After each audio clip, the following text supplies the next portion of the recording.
The Constructors Association of Western Pennsylvania and Franz Seppler and Associates is pleased to introduce a new type of anti-harassment training called Respect in the Workplace. The purpose of this new program is to educate company managers and supervisors on how to build a more respectful workplace environment through a series of educational videos. Instead of traditional compliance training that solely focuses on legal definitions and standards for liability, this program focuses on respect, acceptable workplace conduct, and the types of behaviors that contribute to a respectful workplace. Why is it important to create a culture of respect in the workplace? 1. Increases productivity and quality of work. 2. Makes your project a place where employees want to show up and give their best. 3. Prevents your workplace from becoming hostile and toxic. The following video, Workplace Bullying, will explain what is workplace bullying, what are the different types of workplace bullies, the impact of workplace bullying on your job.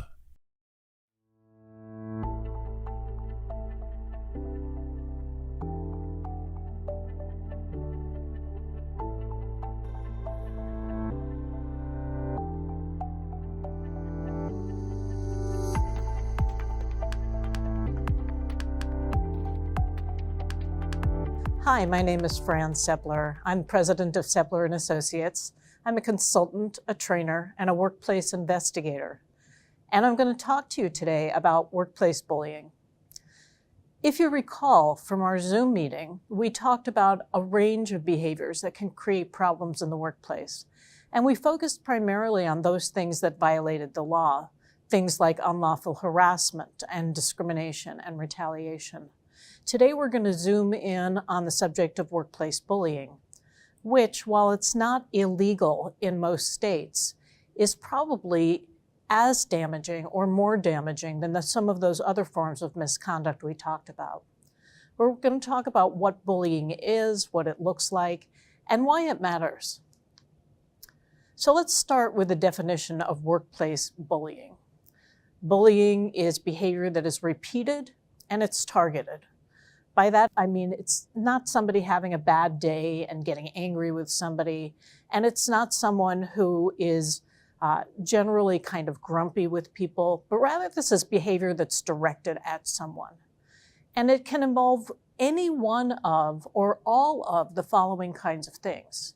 It can involve physical intimidation, getting in somebody's face or space, approaching somebody as though that you're going to assault them, backing somebody into a corner or up against a wall, doing other things that make people feel physically intimidated or threatened. It can involve verbal behavior. This might be as simple as yelling or screaming. It might be excessive use of profanity directed at someone. It could be verbal threats. It could be mocking somebody or in some way imitating them to make them feel embarrassed or ashamed. Workplace bullying can be psychological as well. It can involve a person in a position of authority constantly making you feel as though your job is in danger. It can involve somebody who humiliates or embarrasses you. It can involve really intense criticism that's done in front of other people. And it can be emotional. By this, I mean it can involve causing somebody to be very frightened. It can involve causing somebody to feel very upset. And if you think of this, and you think of this in light of it being repeated and targeted, we're again not talking about one time. We're talking about a target of bullying having to deal with this day in, day out, week in and week out. And ultimately, when you're treated like that in your workplace, and you come back to work every day, and you know this is how you're going to be treated, it affects you in a variety of ways. Now, any one of you, any one of us, can be a bully and can be the target of bullying. There is no demographic profile. Men bully, women bully. Men are targets of bullying, women are targets of bullying. This is not a respecter of any one particular type of personality even. People who view themselves as very strong can be bullied, as well as people who may be more shy or introverted. So what does bullying look like, and who are bullies? Well, there are 4 central types of bullies and bullying that I want to be sure you're familiar with. The most common is what we call the loud bully. And we've probably all seen or experienced a loud bully. This is the person who yells and screams. This is the person who might slam doors or throw things. This is the person who mocks and shames people loudly and in front of everybody. As a workplace investigator, this is the easiest kind of bully for me to investigate because everybody's seen it, everybody's heard it, everybody knows about it. And the problem is everybody's so intimidated that nobody ever puts a stop to it. Sometimes because the person who engages in loud bullying only does it once in a while. Sometimes because they're viewed as somebody who's very good at what they do, they're professionally skilled. But these kinds of bullies cause everyone on a work site to be intimidated, to be afraid to speak up, and often afraid to even do their jobs, because if they make a mistake, they're going to be the next target of that bully. Now, maybe less familiar to you, but also quite common, is what we call the quiet bully. This is somebody who never raises their voice. They never publicly appear to be intimidating or harming somebody, but instead they do it quite quietly. They might pull somebody aside and in very subtle ways make somebody feel afraid for their job. They might suggest to somebody that they could, with a single act, get that person in trouble or threaten to report that person for violations that the person never committed. Quiet bullies also gaslight. I recently was at a client site where an individual had reported for his first day on the job, and the supervisor instructed him to go to another site and to demolish a small shed. He was given a truck and the tools and instructions not to come back to the main site until that shed had been demolished. And it took him 2 days. When he returned to the site after 2 days, the supervisor looked at him and said, "Well, you're terminated. You were a no-call, no-show." And the guy was taken aback. He said, "No, you instructed me to go and not to come back until I'd finished demolishing this shed." Supervisor said, I don't think that ever happened. I have no recollection of that. All I know is you didn't show up to work yesterday and you're terminated." And I was there because I was investigating this matter. The guy said that he'd been gaslighted, that the supervisor had in fact told him to do this. And it was quite fortunate in that there was another employee who had overheard these instructions. Otherwise, it would have been the word of a longstanding supervisor against a brand new employee with no track record. This is a form of bullying. This individual intended to deprive this individual of his employment simply as a matter of playing psychological games. Other things quiet bullies might do would be to go tell your coworkers to report you for misbehavior. It might involve damning somebody with faint praise and saying, it's a good thing that they didn't break 5 things, even though they hadn't broken 1. Quiet bullies are very sneaky and they're tricky and they are dishonest, and therefore they're tough to spot. But very often when I'm dealing with alleged quiet bullying, I talk to people who've left the job because they often have experienced this kind of behavior prior to their departing. We also have group bullying. So the way group bullying works is that someone doesn't like someone else, and they tell their coworker, "Hey, we're working harder than that person. They're not putting in the effort. Why should we have to do all the work?" And the coworker agrees. And now there's kind of a dialogue going back and forth about that person. We don't like them. We don't think they're showing up the right way. We don't think they're doing as much work as we are. And you get kind of a kick about talking to your coworker about how much you dislike that other coworker. We call that bonding by bashing. And that becomes a habit. Start having those conversations every day and get angrier and angrier and more focused on the dislike for that coworker. And then something happens. A third person comes along and says, hey, are you talking about so-and-so? And you go, yeah, we don't like them. And the person says, me neither. Now, once you've got three, something changes. We call that mobbing up. And it is a trigger to the thinking of those three people who are bashing the fourth that it's okay to mistreat that person. And so what we'll see are people starting to sabotage the person, actually engaging in different kinds of bullying behavior towards them. I have dealt with in a situation in which individuals kept stealing tools from someone. The person wasn't able to do their job. And what's really interesting, as somebody who intervenes in these, when I went back and I spoke to those three people, they felt fully justified in stealing the tools of the fourth. They don't deserve to be able to do their job. They were, we just wanted to get that person in trouble so they could get fired. And they didn't really notice how terribly wrong what they had done was until I talked to them each individually. And when I talked to each of them each individually, and I pointed out that over the course of 2 weeks, this individual had had hundreds of dollars of tools stolen from them, they were like, oh, it didn't even occur to me while I was doing it how bad that was. So something happens in our brains when we get with other people of like mind and we justify engaging in pretty bad behavior. All three of those individuals were terminated as a result of their bullying. And finally, in this day and age, what we see a lot of is what we call digital bullying. Bullying through social media, bullying through the use of texts or other kinds of digital communication, posting things on Twitter or on TikTok that humiliate or demean someone. And this kind of bullying is, in some cases, really more profound because once it's out there, it's really hard to make it go away.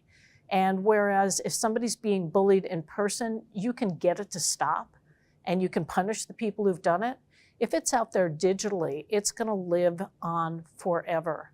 And therefore, the consequences for the people who put that out there need to be really high. When you make the choice to put something demeaning or defamatory about someone into social media, you have to recognize that you are affecting that person, not just in the moment, but you are affecting that person potentially for years to come. And the consequences are likely to be commensurate with that. Bullying is a problem because it affects both the individual and the organization. Now, what do we know about how being bullied affects someone? First of all, it destabilizes someone very, very quickly. If you're being bullied, you wake up in the morning and you get anxious right away. You know you're going to come to work and those people are going to do this to you again. And so immediately you start feeling anxious, afraid, depressed. You feel like you don't want to show up in the workplace because it's not going to be a good thing. And that's a burden that other people don't carry. So when you get to work, you're distracted, you're worried, you're trying to avoid engaging in this sort of situation. Every step you take, is subject to criticism or ridicule or other kinds of things that people can do to harm you, like having your tools stolen. And what we know is that the state of mind that people reach when they're subjected to bullying every day in their workplace is similar to post-traumatic stress disorder. Think about that. Post-traumatic stress disorder is something people get in a war zone. The idea that somebody would get post-traumatic stress disorder because of how they're treated at their work site is entirely unacceptable. Post-traumatic stress disorder renders people unable to do their job and even drives them to self-harm and suicide. No one should be a part of creating that situation for someone else in their workplace. And nobody should have to be exposed to behavior that makes them feel that way. What we know is that when somebody's being bullied, their ability to do their job starts diminishing right away. Now they look like somebody who's not showing up well, who's not performing well. They're probably getting a lot more criticism, a lot more feedback from their foreman or their supervisor. They're probably being told that if they don't pick it up and start producing more, they may be in danger of losing their job. That, on top of the bullying behavior, spirals out pretty fast. In addition, we know that if even one person is being bullied on their work site, then everybody is affected. Trust goes right out the window. And if you don't have trust, how do you know that your coworker or colleague is going to speak up when they see a risk or a threat or a safety hazard? Organizationally, we know that the first thing to go is trust. And let's talk about what happens when people don't trust each other. First of all, people don't trust each other because you're all seeing this person being bullied and nobody's speaking up. And if nobody's speaking up, it means that I'm not going to speak up for you and you're not going to speak up for me. It means that when we see a hazard or something that could get in the way of our physical safety, we don't trust that our colleagues are going to say something about it. And in fact, the research shows that's true. That if there is even one active bullying situation on a work site, safety risks go up exponentially.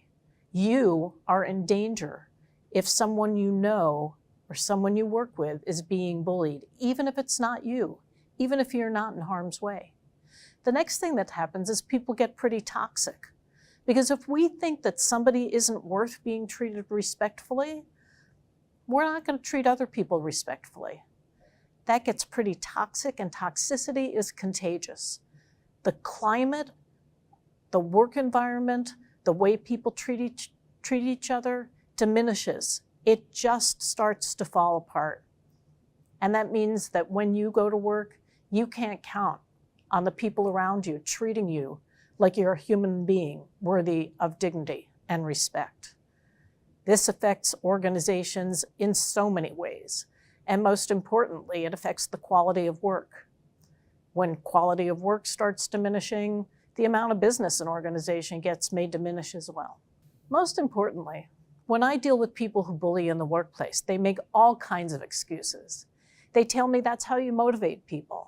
They tell me that I can't get their attention unless I bully them. They're told that person deserved it. They just weren't putting in the effort we were, and they deserved to be punished. But here's the deal. Really smart people have researched workplace bullying for years. They've researched behavior like yelling and screaming at people. They researched behavior like threatening people. They've researched what happens when groups of people turn on other people. And they have found not one shred of evidence that there is any positive result from workplace bullying. It doesn't improve productivity. In fact, it scares people and makes them less productive. It doesn't motivate people. When people think they're going to be bullied, they try and hide. They make themselves as small as possible so that no one will look at what they're doing. And that means that they're not focused on the quality of the work they're doing. They're not focused on the safety of their work site. Bullying doesn't get people's attention in the way that people think it does. Getting people's attention by intimidating them, by raising your voice, by suggesting that you're going to fire them for no reason, gets people's attention. And it makes them just be self-protective and not focused on doing the job or on helping the people around them. So anyone who makes an excuse for themselves for bullying behavior is just really telling a story. And it's a story that we can't buy into. So if that's you, if you think back and you know that you've done some things probably you shouldn't have done because you thought it was going to have a good result, let's just be very clear from this moment on that there is no single good result. And the only reason you're behaving that way is to make yourself feel more important, to make yourself feel more powerful. And that's not going to have any good result for you or the people around you. Through this entire series, we've really been talking about how much respect matters. That when you come to work and you feel respected, you're going to show up as your best self. That doesn't necessarily mean that everybody's going to be smiling and happy all the time. That's not realistic. But what it means is we're going to be able to come to work and do what we're supposed to be doing, which is paying attention to the work at hand. We're going to be helping each other. We're going to be able to ask for help. We're going to be able to know that we're safe. And those are pretty important and basic things. And it makes waking up in the morning and coming to work a very different experience than if you're being bullied, harassed, or otherwise treated poorly. To create that positive work environment, we need to all be part of it. We need to be willing to speak up when we see things happening that shouldn't be happening. We need to speak out when we have something to say, or we recognize a hazard or a safety risk, and we need to be able to step up. If we see somebody being treated in a way that they shouldn't be treated, we need to be part of the solution. If in hearing about this workplace bullying, you believe you've been a target of bullying or someone else has, it's important to get some support or to report it to somebody who's in a position to address it. Because if we see or experience behavior that is bullying or otherwise harmful in the workplace, and we don't do or say something about it, we are as much a part of the problem as the person who's engaging in the problem behavior. So I hope that you've found something of value in our few minutes together. Maybe you've recognized bullying you've seen in the past. Maybe you've had an opportunity to consider your own behavior, or maybe you realize that you've been bullied yourself. In any case, you can be part of the solution. Say something, do something, anything. The only thing you can't do is nothing. Thanks for listening.